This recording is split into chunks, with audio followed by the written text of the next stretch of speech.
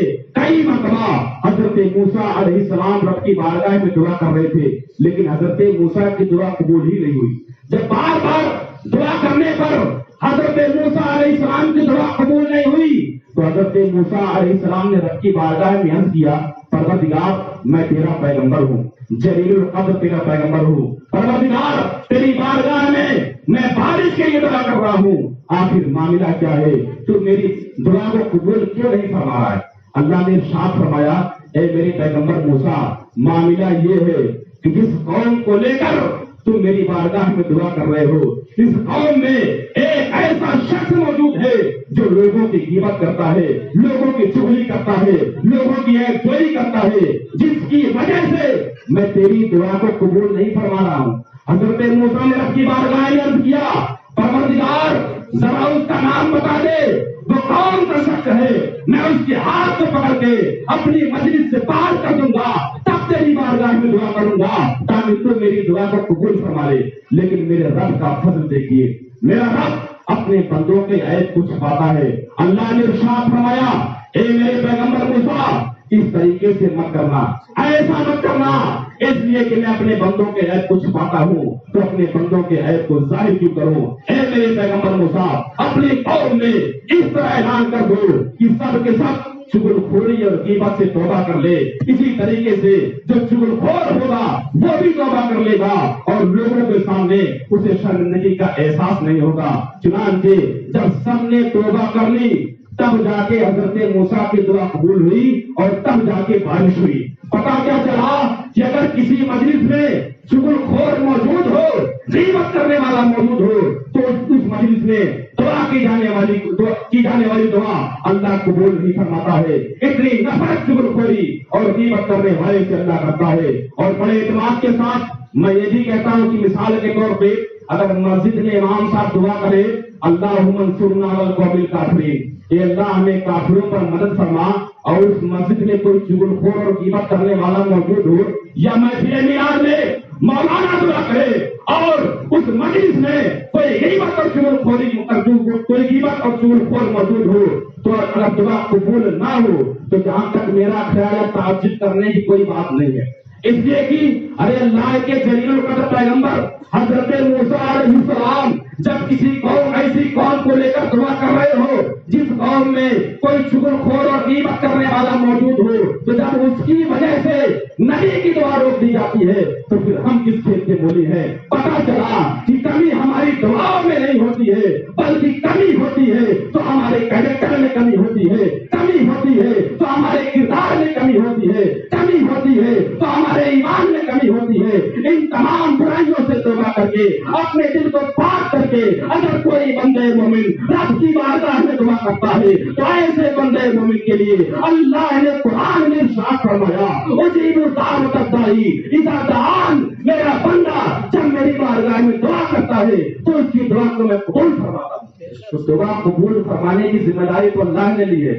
اللہ رب العزت دعا قبول کرنے کا اعلان قرآن میں کر رہا ہے، ارشاد فرماتا ہے میرے بندے مانگنا تیرا کام ہے اور دینا میرا کام ہے، دعا قبول کرنا میرا کام ہے۔ اس لیے مسلمانوں دنیا میں اگر بہترین زندگی چاہتے ہو تو ان تمام برائیوں سے توبہ کر کے اپنی زندگی کو گزارو، ایک سچے مومن بن کر دنیا کے اندر زندگی گزارو۔ یقین جانو مسلمانوں کامیابی آپ کے قدموں کے نیچے ہوگی۔ اور جاتے جاتے ایک بات میں یہ بھی عرض کرتا ہوں کہ اگر کامیابی ہمیں حاصل کرنی ہے تو صرف اللہ کے بندیوں کے نام سے نظر و نیاز پیش کرنے سے کامیابی حاصل نہیں ہوگی، مزارات پہ صرف چادر چڑھانے سے ہمیں کامیابی حاصل نہیں ہوگی، بلکہ ان تمام چیزوں کے ساتھ ساتھ فاتحہ کے ساتھ ساتھ مزارات پہ چادر چڑھانے کے ساتھ ساتھ ہمیں اصل کامیابی تو اس وقت حاصل ہوگی جب ہم بزرگان دین کے طریقے پر چلیں گے، اللہ کے مقدس بندیوں کے طریقے پر چلیں گے، ان کی زندگی کو اپنے نگاہوں کے سامنے رکھ کر اپنے لیے مشعل راہ بنائیں گے، اس وقت ہمیں کامیابی حاصل ہوگی۔ یقین جانو مسلمانوں ذرا غور کرو کہ ہمارے اسلاف کا طریقہ کیا تھا، ہمارے بزرگوں کا طریقہ کیا تھا، اللہ کے ولیوں کا طریقہ کیا تھا. ذرا ان کی زندگی کو اپنے نگاہوں کے سامنے رکھیے اور اپنے آپ پر غور کیجیے، اپنے آپ میں دیکھیے کہ آج ہماری زندگی کیا ہے. ابھی مولانا صاحب نے ایک بات آپ کو بتایا تھا کہ اللہ کے ولیوں کو ولایت اتنی آسانی سے نہیں ملتی ہے، بلکہ بہت کچھ خرچ کرنا پڑتا ہے تب جا کے ولایت کا مقام ملتا ہے. تمام مشکلات کا سامنا کرنا پڑتا ہے، تمام مشکلات کا سامنا کر کے اپنی زندگی گزارنا پڑتا ہے تب جا کے ولایت کا مقام ملتا ہے. اللہ کی عبادت کو رعایت کرنی پڑتی ہے تب جا کے ہمیں ولایت کا مقام ملتا ہے. آج ہمارا حال یہ ہے کہ اگر ہمیں مسجد میں نماز پڑھنے میں ذرا سی تکلیف ہوتی ہے، مثال کے طور پہ اگر گرمی کا موسم ہے، نماز پڑھنے میں اگر ہمیں گرمی ہو رہی ہے تو ہمارے لیے مسجدوں میں پنکھے کا انتظام کر دیا جاتا ہے، اے سی لگا دیا جاتا ہے تاکہ نمازیوں کو نماز پڑھنے میں کوئی تکلیف نہ ہو. لیکن غور کرو اللہ کے بندوں کی مقدس زندگی کو جتنی مشکلیں، جتنی مشقتیں انہیں اٹھانی پڑی ہے، اگر یہ مشقتیں کسی پہاڑ پر ڈال دیا جائے تو پہاڑ بھی ریزہ ریزہ ہو جایا کرے گا. میرے دوست سرکار کو سے پاک رضی اللہ تعالیٰ عنہ اپنی حالات زندگی کے بارے میں خود فرماتے ہیں کہ یہ بات تو ریاضت کے دوران جتنی مشقتیں، جتنی مشکلیں مجھے اٹھانی پڑی ہے، اگر یہ مشکلیں کسی پہاڑ پر ڈال دیا جائے تو پہاڑ بھی ریزہ ریزہ ہو جائے گا. اور یہ تمام مشکلیں جب میرے اوپر بھاری پڑ جاتی تھی تو میں پیٹ کے بل زمین پر لے جایا کرتا تھا اس خیال میں کہ ان مع العسر یسرا، ان مع العسر یسرا، مشکلات کے بعد آسانی ضرور آتی ہے. اگر کامیابی کی منزل تک پہنچنا ہے تو مشکلات کا سامنا کرنا ہی پڑے گا. میرے غوث کی زندگی کیا تھی ذرا اور فرمائیے. سیدنا غوث پاک رضی اللہ تعالیٰ عنہ کے عبادت و ریاضت کا عمل کیا تھا. سرکار غوث پاک فرماتے ہیں کہ میں نے 40 سال تک عشاء کے وضو سے فجر کی نماز ادا کی ہے. اے مسلمان ذرا غور کرو، سیدنا غوث پاک رضی اللہ تعالیٰ عنہ نے 40 سال تک عشاء کے وضو سے فجر کی نماز ادا کی ہے. حضرت بیٹھے ہوئے ہیں، آپ اس سے مسئلہ پوچھئے، انسان کا وضو عشاء سے لے کر فجر تک اسی وقت سلامت اور باقی رہے گا جب پوری رات وہ شب بیداری کیا ہو، رات بھر جاگا ہو اور نماز کے وضو میں سے کوئی چیز نہ پائی گئی ہو، تبھی اس کا وضو سلامت رہے گا. میرے دوست فرماتے ہیں میں نے 40 سال تک عشاء کے وضو سے فجر کی نماز ادا کی ہے. یہ اس بات پر روشن دلیل ہے کہ سیدنا غوث پاک رضی اللہ تعالیٰ عنہ نے 40 سال تک مسلسل جا کر شب بیداری کی ہے، رب کی بندگی کی ہے. اللہ کی عبادت و ریاضت سرکار غوث پاک نے 40 سال تک کیا ہے. اور صرف اتنا ہی نہیں بلکہ میرے دوست فرماتے ہیں کہ 15 سال تک ایک پیر پہ کھڑے ہو کر میں نے پوری رات قرآن کی تلاوت کی ہے، پوری رات قرآن کی تلاوت کی ہے، یہاں تک کہ صبح ہو جایا کرتا تھا اور صبح ہونے سے پہلے میں ایک قرآن کو مکمل کر دیا کرتا تھا. یہ سیدنا غوث پاک رضی اللہ تعالیٰ عنہ کی زندگی ہے. اتنی زیادہ عبادت و ریاضت کرنے کے باوجود بھی اللہ کا خوف دل میں اس طرح بسا ہوا تھا. اے دنیا میں زندگی گزارنے والوں انسانوں، دنیا کی لذتوں میں مست ہو کر اپنی نماز کو بھولنے والوں، قرآن کے احکام سے روگردانی اختیار کرنے والوں، ذرا اپنی زندگی کو دیکھیے اور اپنے اسلاف کے طریقوں کو دیکھیے. خصوصیت کے ساتھ سیدنا غوث پاک کی زندگی کو دیکھیے. میرے غوث فرماتے ہیں 40 سال تک عشاء کے وضو سے فجر کی نماز ادا کی، 15 سال تک ایک پیر پہ کھڑے ہو کر کے پوری رات قرآن کی تلاوت کیا کرتے تھے. اتنی عبادت کرنے کے باوجود بھی اللہ کا خوف اس طرح دل میں بسا ہوا تھا، میدان محشر کا خوف اس طرح دل میں بسا ہوا تھا کہ سیدنا غوث پاک رضی اللہ تعالیٰ عنہ کی ایک روایت سے ملتا ہے. حضرت شیخ سعدی رضی اللہ تعالیٰ عنہ فرماتے ہیں کہ ایک مرتبہ خانہ کعبہ کے حج کے موقع پر خانہ کعبہ کی زیارت کے لیے میں گیا تو میں نے دیکھا ایک شخص کعبہ کی دیوار کو پکڑ کر زاروں قطار رو رہا تھا. اتنے درد بھرے انداز میں رو رہا تھا کہ اس کی رونے کی آواز کو سن کر سارے لوگ حیران و پریشان تھے کہ آخر اتنے درد بھرے انداز میں رونے والا کون ہے، اور اپنی زبان سے کہہ رہا تھا پروردگار اگر میری عبادت تیری بارگاہ میں قبول نہ ہوئی ہو تو میدان قیامت میں مجھے دونوں آنکھوں سے اندھا کر دینا. جانتے ہو یہ کون تھا؟ کوئی اور نہیں تھا بلکہ یہی سیدنا غوث پاک رضی اللہ تعالیٰ عنہ ہے جنہوں نے 40 سال تک عشاء کے وضو سے فجر کی نماز ادا کی، 15 سال تک ایک پیر پہ کھڑے ہو کر پوری رات قرآن کی تلاوت کرتے تھے۔ اتنی عبادت کرنے کے باوجود بھی رب کا خوف اس طرح دل میں بسا ہوا تھا، خانہ کعبہ کی دیوار کو پکڑ کر اللہ کی بارگاہ میں عرض کر رہے ہیں، پروردگار اگر میری عبادت تیری بارگاہ میں قبول نہ ہوئی ہو تو میدان قیامت میں مجھے دونوں آنکھوں سے اندھا کر دینا، تاکہ جب تیرے سامنے حاضر ہونا پڑے تو مجھے شرمندگی کا احساس نہ ہو۔ یہ میرے غوث کی زندگی تھی۔ اے مسلمانوں، اگر سچے طور پر غوث کی محبت چاہتے ہو، خواجہ خواجگان کی محبت چاہتے ہو، اللہ کے ولیوں کی سچی عقیدت اور سچی محبت چاہتے ہو تو نمازوں کی پابندی کرو، قرآن مقدس کی تلاوت کرو، اپنی زندگی کا ایک ایک لمحہ فرمان مصطفیٰ کے مطابق گزارو۔ یقیناً اس کے بدلے میں اللہ آپ کو دنیا میں بھی کامیابی عطا فرمائے گا اور مرنے کے بعد آخرت میں بھی کامیابی عطا فرمائے گا۔ بس انہی باتوں کے ساتھ اپنی گفتگو کو ختم کرتا ہوں۔ مجھے بولنے میں کسی قسم کی کوئی غلطی ہوئی ہو تو سچے دل سے رب کی بارگاہ میں توبہ کرتا ہوں۔ استغفر اللہ ربی من کل ذنب واتوب الیہ۔ وآخر دعوانا ان الحمد للہ رب العالمین۔ السلام علیکم ورحمۃ اللہ وبرکاتہ۔